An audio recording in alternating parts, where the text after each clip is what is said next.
na.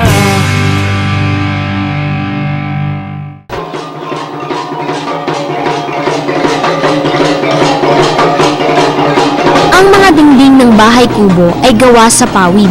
Ang mga sahig at poste naman ay gawa sa kawayan. Yantok ang ginagamit na panali at pangkabit ng iba't ibang bahagi. Ang mga materyales na ito ay galing sa mga puno at halaman na sagana sa paligid. Ang mahalaga nito na madaling palitan.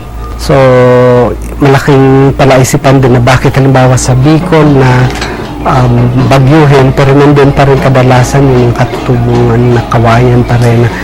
Kasi pagkatas ng bagyo, tayo ulit. Ilang araw na itatayo ulit yung bahay. No? Sadya ring ito ang mga ginagamit na materyales para malayang pumasok ang simoy ng hangin sa loob ng kubo na siya ring dahilan kung bakit malapad ang mga bintana nito. Bagay na bagay sa mainit na klima ng ating bansa.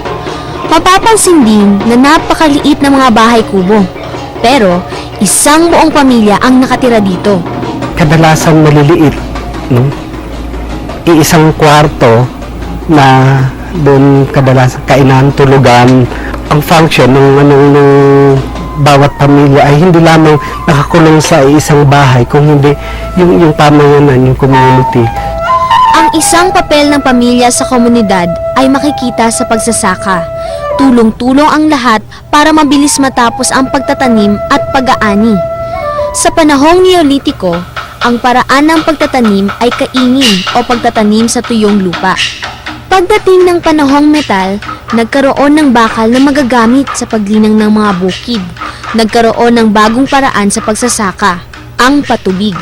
Pinaagusan muna ng tubig ang lupa at pinuputik ito sa pamamagitan ng araro, suyod at pagpadyak ng tao o hayop.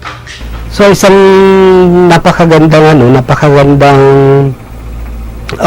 pag-aangkop sa kapaligiran ay yung mga payo ng mga Ifugao, no? Yung rice terraces, dahil nga sa wala halos patag sa Ifugao, gumawa sila ng hagdan-hagdan na tubigan, no? So nilagyan ito ng kabite, mga bato na pangsuporta sa sa gilid ng payo, para lalong tumibay. Sa mga bahay kubo at sistema ng pagsasaka, kitang-kita ang impluwensya ng kapaligiran sa pag-usbong ng teknolohiya. Isa pang halimbawa nito ang kaalaman ng mga sinaunang Pilipino sa paglalayag na umusbong dahil sa pagiging isang arkipelago ng Pilipinas. Ang karagatan at mga ilog ay ugnay ng mga Pilipino, di lamang sa isa't isa, kundi sa mga dayuhan. Ito ang pangunahing daluyan ng impormasyon at kalakalan sa buong bansa. Kaya, mahalaga ang kaalaman ng mga sinaunang Pilipino sa paglalayag at paggawa ng mga sasakyang pandagat. Labis na hinahangaan ang mga sasakyang pandagat ng ating mga ninuno dahil sa kanilang tibay at tulin ng takbo. Nakakapaglayag ang mga ito hanggang China, Malacca, Indonesia o sa mas malayo pang lugar. Ang mga ito din ay kakikitaan ng katutubong sining. Yung layag, kombinasyon ng pagkagagandang kulay, no? Ang daming mga ukit, pinipinturahan. Ito'y dahil ang katutubong sining ay hindi hiwalay sa gamit. Ibig sabihin, makikita ang sining ng mga katutubong Pilipino sa kanilang pang-araw-araw na kagamitan. Halimbawa, yung design ng tapis o kain ng mga kalinga,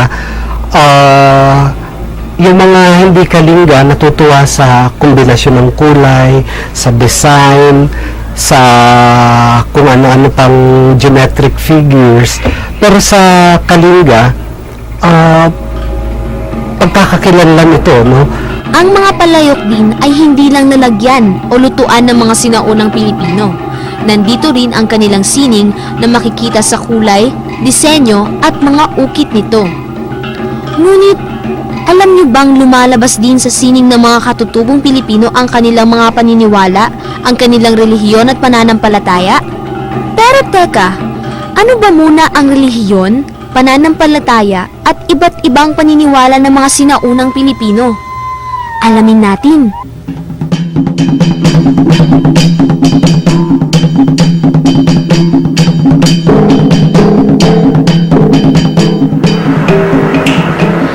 Ang sabi ng lola ko, noong unang panahon kapag sila'y aabutan ng dilim sa daan, ay nagpapatabi-tabi po sila. Tabi-tabi po, tabi-tabi po, tabi-tabi po. Alam niyo ba kung saan nanggaling ang mga paniniwalang ito? Nahulaan niyo sa ating mga ninuno. Alamin natin kung ano-ano pa ang mga paniniwala na ito ng mga sinaunang Pilipino.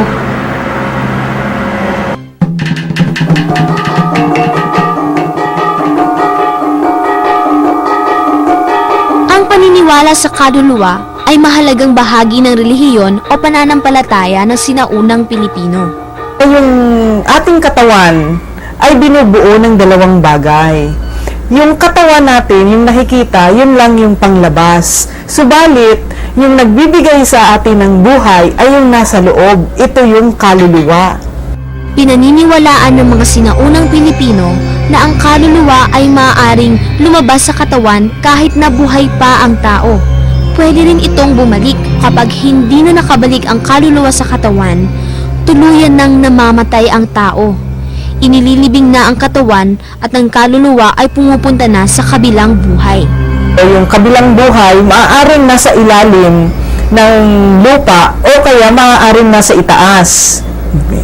So, yung pagpunta dyan, laging meron kang tatawiran na ilog o kaya dagat. Yung kaluluwa ng namatay na ninuno ay maaaring bumabalik sa mundo. Ang tawag dyan ay anito.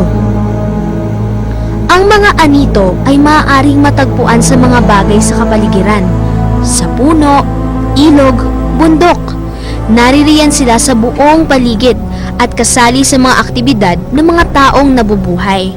At maaari silang hiningan ng tulong sa pang-araw-araw o karaniwang buhay ng mga taong naririto sa lupa. Okay. So sa paghingi nila ng tulong, kailangan nagbibigay sila ng pag-alay, nagbibigay sila ng pagkain doon sa mga anito. Ang mga alay na ito ay simbolo ng paggalang ng mga tao sa kanilang mga anito. Isinasagawa ito sa mga ritual na pinamumunuan ng isang katalonan o babaylan na siyang tagabigay ng mensahe sa pagitan ng mga anito at ng mga tao. Ang mga anito ay hindi lamang nagbibigay ng tulong sa mga tao, kundi mga babala rin. So halimbawa, magpapadala sila ng mga hudyat upang malaman ng tao na magtatagumpay siya sa kanyang gawain o kaya hindi siya magtatagumpay. Ang mga hayop o anumang bagay ay maaaring gamitin kasangkapan ng mga anito para ipaalam ang mga babalang ito.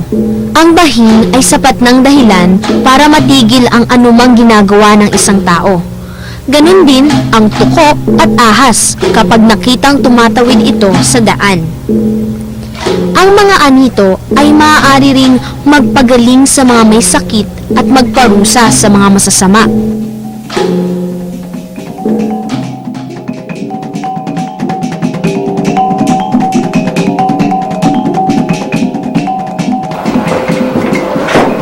Sa ating mga ninuno, ang lahat ng bagay ay magkakaugnay. Parang isang malaking jigsaw puzzle. Ang bawat piyesa ay bahagi lamang ng isang malaking kwadro. Tulad na lang ng ugnayan ng sining ng ating mga ninuno sa kanilang mga paniniwala. Ang mga kulay at disenyo na makikita sa mga palayok, tela at iba pang mga gamit ay may ugnayan sa kanilang paniniwala.